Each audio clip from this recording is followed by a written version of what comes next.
Hello, my name's Mark Titterington and welcome to this latest edition of the Food Systems Podcast brought to you by the Forum for the Future of Agriculture. Last week we were in Denmark for our regional conference ahead of that country's assumption of the presidency of the European Council.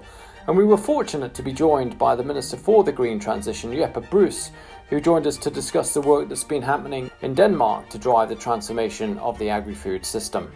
In this latest podcast, we share his thoughts and the questions that I was able to discuss with the Minister in Copenhagen. So sit back and listen to the discussion and the insights that we were able to take from Minister Bruus. My name is Jeppe Bruus. I'm Minister of a new ministry in Denmark, the Ministry of Green Transition. Actually, it's called the Ministry of the Green Tripart, but it doesn't really translate that well into English. So we call it the Green Transition. It's a new ministry. We formed it, or we established it last August, so nearly a year.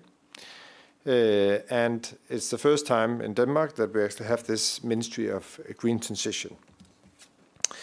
I'll talk you through a little bit about the story of this deal we did, and also the transition that we are in, trying to reshape our landscape, but also create growth and jobs in the food and agricultural sector, especially seen as a part of an economic change. Denmark being a very robust economic country, obviously, but we are in a green transition, sector for sector. I was appointed minister for the first time back in 2022 as Minister of Taxation. We have one like that in Denmark. Very few countries do. I see the looks, don't worry. But when I was appointed Minister of Taxation, one of my first tasks was actually to negotiate a deal on a CO2 carbon tax on Danish industries on top of the European quota system. And why the heck do an extra tax on Danish industries that will lower their competitiveness with competitors all over Europe? Because we have higher climate goals. Back in 2019, we had what we call the climate election in Denmark. It was my first time elected, formally to the Danish Parliament. And so we formed back then a one-party social democratic government. I'm a social democrat. And to be able to reach power, we needed to increase our climate goals. And so we ended up on a goal of 70% reduction by 2030. But back in 2019, we had no clue how to reach that goal. As social democrats, we ran on a goal on 60% compared to 1990, but we were forced by the left wing to increase it to 70%.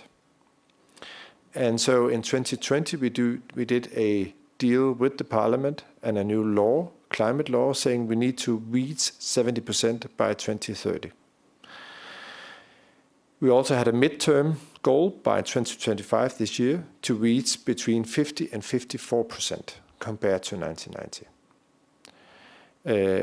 Through the years from 2019 until this year, we have been criticized for doing too little to reach that goal. Today, we are not in the spectrum from 50 to 54. We are at 55%. So we are above the goal midterm. And we have now been recognized for doing policies that will get us to 70% by 2030. So it also tells a story on how fast things move. And so when we did the deal in the summer of 22, when I was Minister of Taxation, on Danish industries, it was also a broad deal in the parliament, but it's also saying to the Danish industries, we are going to invest in capturing carbon and storage. We invest 30 billion Danish kroners over the next 20 years. So the biggest polluting industries are going to lower their emissions. We have one single plant that are the biggest polluter in Denmark. It's called Aalborg Portland, produce cement in the north of Denmark. And so if we were not successful in bringing their emissions down, they emit about, or pollute about 2.2 million ton CO2 a year. So we're going to bring them down. Otherwise, we are not being able to reach 70% by 2030. Now they are investing, obviously, and we are investing. And I met with the Italian owners. They own, I think, 18 cement plants all over Europe. And they said, your head must be in cement if you think we are going to allow you to put an extra tax on our cement production in Denmark. We're going to close the plant, and then we can produce more in Germany and Poland and other places. And we said, well, you can do that, or you can, invest, and we'll invest together with you in CCS and create the first sustainable production of cement. And so they are doing that, and they're actually going to lower it. And if everything is right, we're going to be nearly at zero in Aalborg on that single plant by 2030.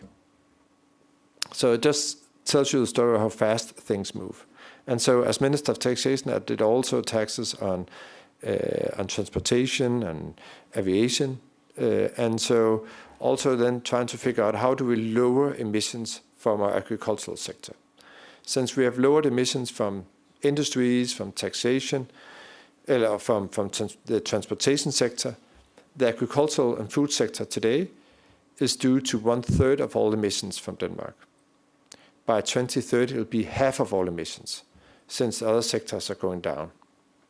So if we're not lowering emissions from the food and agricultural sector, we are not going to be successful.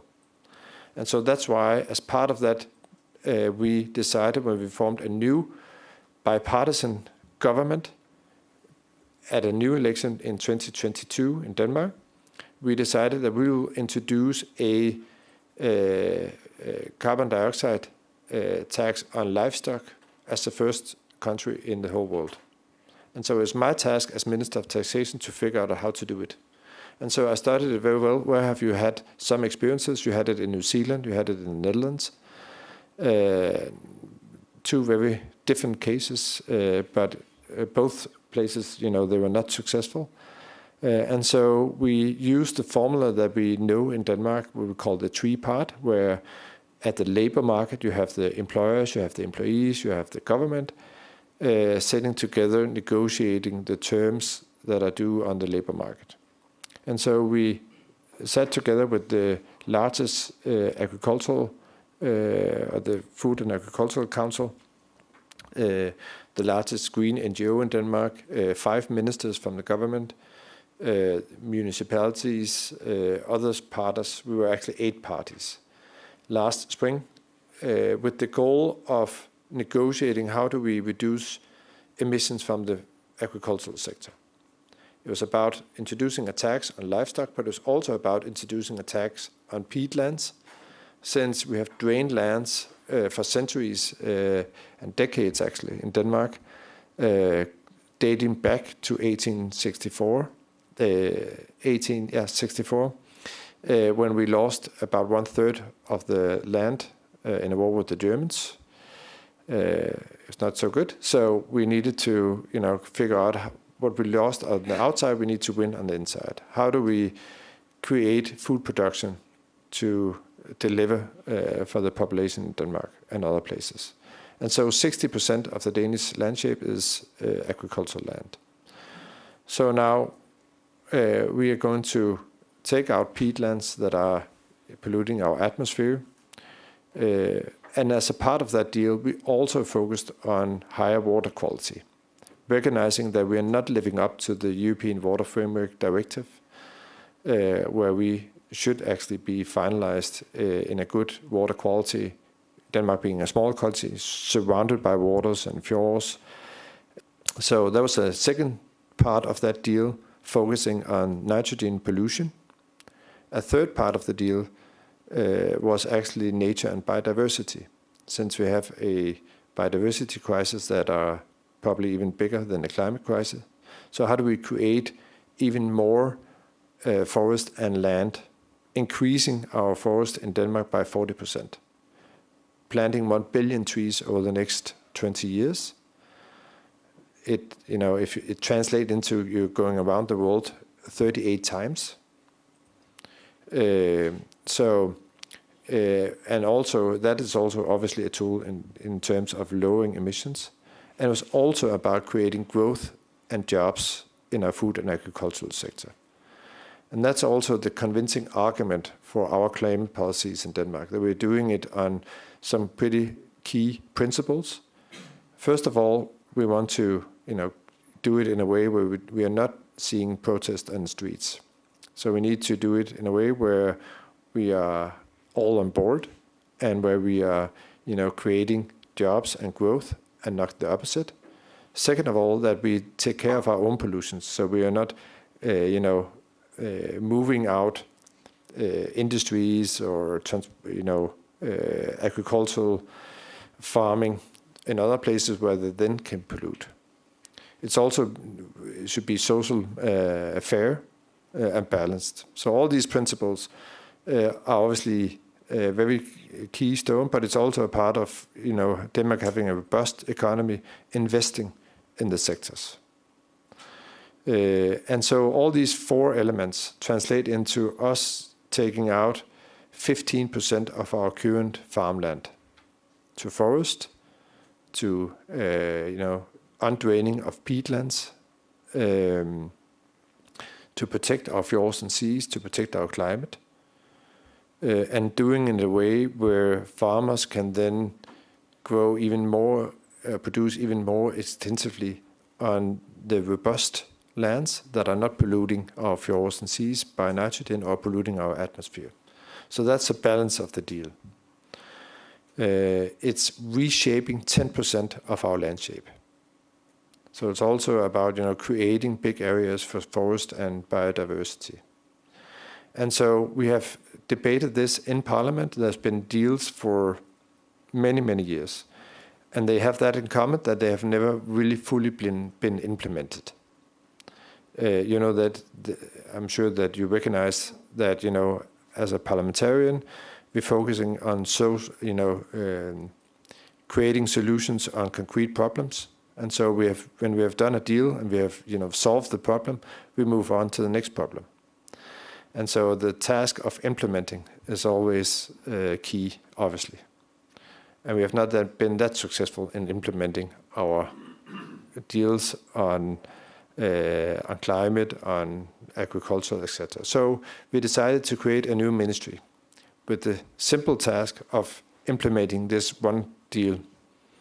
And so I was asked to lead this ministry, and I thought in the beginning, okay, I felt really warm about it because I had, been a very important part of the deal. But on the other hand, how cool is it to be a minister of implementation?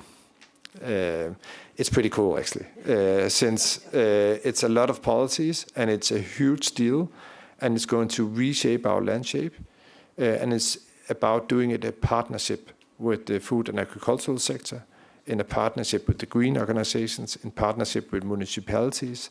So we created 23 local green tripartites, and they are now in the process of drawing the new map of Denmark. Within this year, end of this year, we have 98 municipalities in Denmark. They should vote on and approve a new map of Denmark. It's not finalized, obviously, since all projects are not carried out, but it's about seeing where are the potential of taking our peatlands, where are the potential for this forest, how do we need to reshape our landscape to protect our fjords and seas. It's also about introducing new regulation, obviously a tax on peatlands that are not taken out of production. That tax will be in place, in effect, by 28.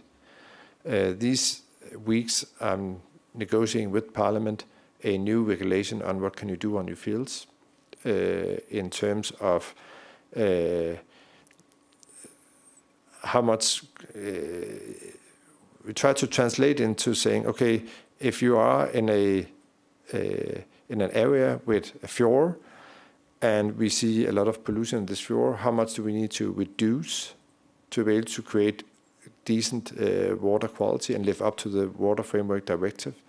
And so if you translate into the fields, how much do we have to lower the nitrogen pollution?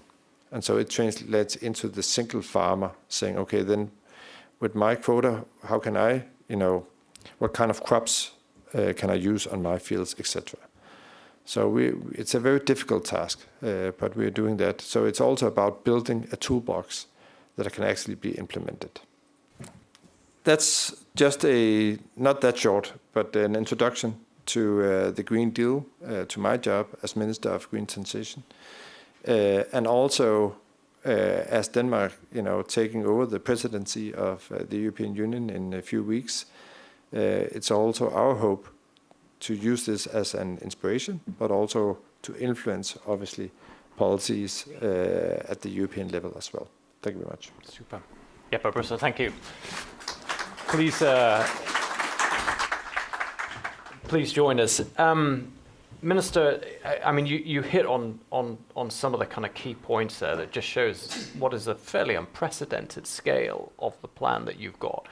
250,000 hectares of forestry, 1 billion trees, as you talked about, 140,000 hectares of peatland re-wetted, the nitrogen regulation, the unprecedented first ever tax on carbon emissions from agriculture.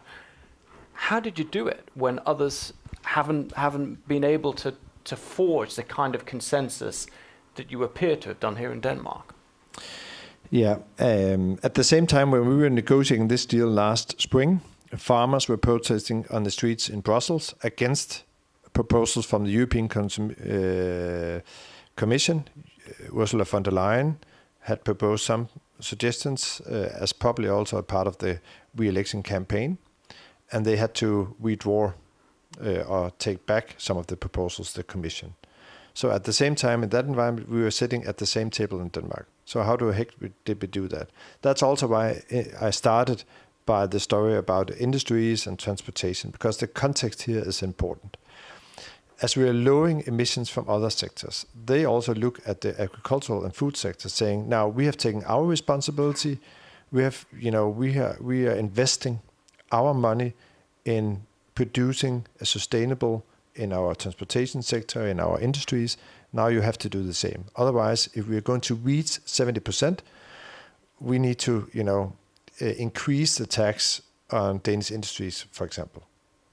So that context is important. Another context that is important in Denmark is that we have a robust economy. So when we do this, we invest also. So we're also going to invest in opportunities for farmers. We are investing 10 billion Danish kroners in biogas production. We are investing 10 billion Danish kroners in pyrolysis. It's on an early stage, but it's a part of, an opportunity to also be a farmer that are also a energy producer. We invest in research and new technologies, things that you can take down and use. I think maybe I saw Arla on the screen as well. Now we are, subsidizing food for cows, recognizing that a cow has 4 stomachs. It pollutes in both ends. It will probably do so in 2030 as well, maybe also in 2035, said with a smile. So how do we then lower emissions, recognizing that it's biological processes, both with the livestock but also on the field? And so we have created the tax with a discount of 60%. And so when we invent new technologies, not only in Denmark, but when we approve it and make it into use, far out, we can lower the discount. So the goal is that you can have a farm with no pollutions at all, but then you also need to have the opportunities as a farmer to invest.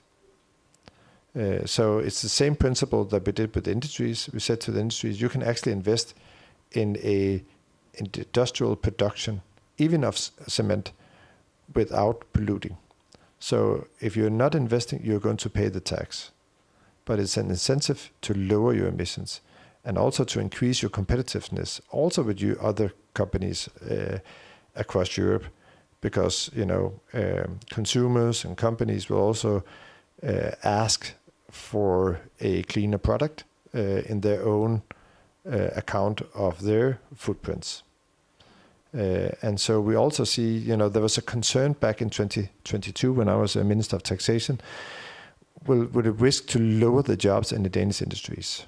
Now, the taxes in place here in 25, I haven't met a CEO of a Danish industry company or a employer saying, we are concerned for our jobs due to this tax. On the other hand, I've met a lot of people saying, where are the hands and heads we need to actually implement this green transition? So obviously it's not a free lunch, but it's also a opportunity to actually have a greater competitiveness. And it's the same argument we have used with the farmers. And I think the reason why they're there is the first, they are pressured from other sectors. Two, they see that after the climate election back in 2019, there are a great majority in the Danish parliament that are willing to regulate farmers even harder than part of the deal. So their argument, I think they're right, said, it's better for us to sit at the table to actually influence this and to make sure that we have a framework of regulation from now until 2030 and 2035, instead of us risking, after new elections, we'll see even harder regulation. So a foreseeable structure of regulation that the farmer can invest in, and thereby also creating new opportunities for jobs and investment. So that was some of the context that, I think made us successful last spring. A couple of follow-up questions, one of which I'd meant to ask you when we were at the GFFA in Berlin in January. And forgive me, I should know this. The tax on the emissions in agriculture, is it hypothecated? By that I mean the proceeds that come from the tax, will that be reinvested solely in agriculture? Yeah, we did that actually back in 22 with industries. Every single krona went back to actually help companies that have the hardest way of, transforming their production into be a sustainable production. The same here. Every single krona will not go into, building schools or the healthcare system. It will be reinvested. And plus that, a lot of another money. So we have created a green fund of 43 billion Danish kroners, investing in forest, investing also in a new tool. So when farmers are retired, around 1/3 of all farmers will retire over the next 10 years. So when a farmer are willing to sell his land and it's a robust place where you can actually produce very heavily, we'll buy it out and we'll give the offer to a farmer that have lands that are polluting our fjords and seas or that are peatlands, so we can do a swap deal. So we have created this fund to be able to actually do this as a tool. It's very, very effective. And right now, farmers are saying, can you invest more in this? Because it will actually ease the process of restructuring the farmland. You talked about inspiring some of the other member states. As I kind of said in the introduction, you were trailblazing, perhaps even ahead of your time. The political context, some would argue, in Europe has changed after the elections last year. Do you think that the approach that you've taken in Denmark, which some arguably would say was repeated to some extent with the vision of agriculture, do you think it can work in other member states? Yeah, I think it's pretty uncommon that you, as a new minister of a whole new ministry, the only one of its kind, are asked, when commissioners are in Denmark, are asked for a meeting. They will actually come to listen to the talk that I just gave to you, and also to figure out how do we use this as tools that we can implement also at the European level. And so I try to inspire and also to be very concrete on how can we do it. But obviously we are also concerned after the new president across across some big water, and the rearming of Europe, which all Danes agree on. We are one of the countries that are strongest in our support for Ukraine. From my perspective and from the Danish government's perspective, it's even more important in sustainable fuels, in wind energy, solar energy, biogas. It's terrible that 3 years after in the war, we are still giving more money to Russia for buying gas and oil than we are giving money to Ukraine. And so that's also why I'm very much in favor of my good friend Dan Jørgensen, who are now Commissioner on Energy at the Commission, and their proposal of actually tighten up and even banning the import from Russia, because it's terrible actually that we're still here. So we try to raise the argument that this transition is even more important, also to be self-supplying in the food and agricultural sector. But because it's also about producing sustainable proteins instead of importing them from soya productions around the world. And as I said, it's also about producing sustainable energy solutions. So you touched on it. My final question to you, Minister, as part of this part of the program, you just touched on it, the geopolitics. What you did in Denmark, the vision for the future of agriculture, we're all emerged in what feels like a different world now, given the new administration in the US. But if I listen to you, your argument sounds to me like the geopolitics actually haven't changed in this. It's actually, if anything, it's made it even more important for you to drive the momentum behind what you've done here in Denmark and indeed in Europe. Yeah, a key points there. First of all, critical infrastructure. We see almost on a daily basis the attacks from Russia and other states. Shadow fleet in the EC, etc. So it's important for us that the farming is also a critical infrastructure. Two, climate change have changed the way that farmers can produce many places in the south of Europe. We all know the story about the winemakers. They are trying to, look to northern Germany, even Denmark, for new fields as climate are changing. So it creates a even bigger need for new tools in producing new plants and new crops. And we have Danish companies that are far ahead, investing in new technologies in grass, etc. It's a long process, but it's about the seeds being more robust to climate change. Not only in the Danish climate, but also in other climates. So it's also about combining what we're good at in the food and agricultural sector with what we're good at in the biosector.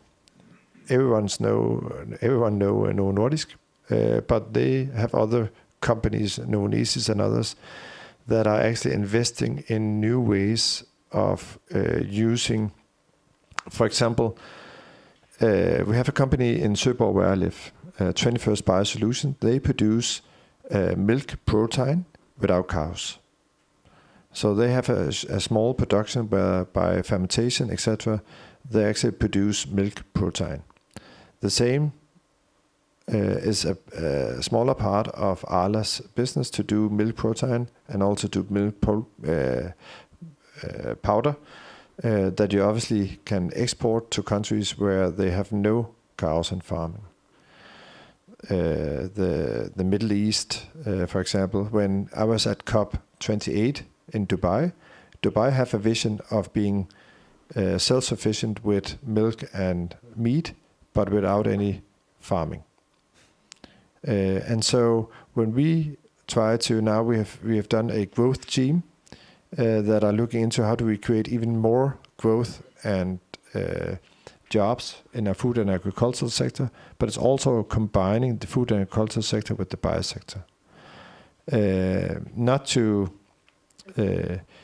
erase or to outcompete the farm and traditional farm and food sector in Denmark, but actually to strengthen our possibilities to produce in a sustainable way, but also to export and thereby create an even more revenue, both for the farm and food agricultural sector, jobs, and to increase the growth of a robust Danish economy. And I'm I've debated a little bit with some of the commissioners in the EU, our environmental commissioner and the commissioner for agriculture and food, and others, also the climate commissioner, on the new strategy that the European Commission is introducing in the fall on bioeconomy. They will present it, I think, in November. It's an open process at the moment. We'll have an event here in Copenhagen in December where I will host it on bioeconomy. For me, there's no clear definition on bioeconomy. But for me, bioeconomy is actually the story about how we've transformed a traditional Danish economy, and also European, through industrialization to a new economy where we'll get into net zero and in all sectors be in a sustainable way of producing. We have an aim of being net zero as a country by 2045. And I'm totally convinced we're going to reach it. So it's also about vertical farming. It's about more plant-based crops, but it's also creating a value chain where you can actually invest in, because we have farmers that will actually saying we have a pig production, but as a second side production, we would like to do some plant-based. But can we, if we invest, are there a demand on it? So it's also about creating new demands or new products, some probably also mixed products between different sectors. So we invest heavily in that as well. Well, Minister, thank you very much indeed for joining us at the Regional Forum today. Really great pleasure and honour for us to have you with us. Thank you so much indeed. That brings to the end this part of the session. Thank you. You've been listening to another edition of the Food Systems Podcast, brought to you by the Forum for the Future of Agriculture. Join us again next time.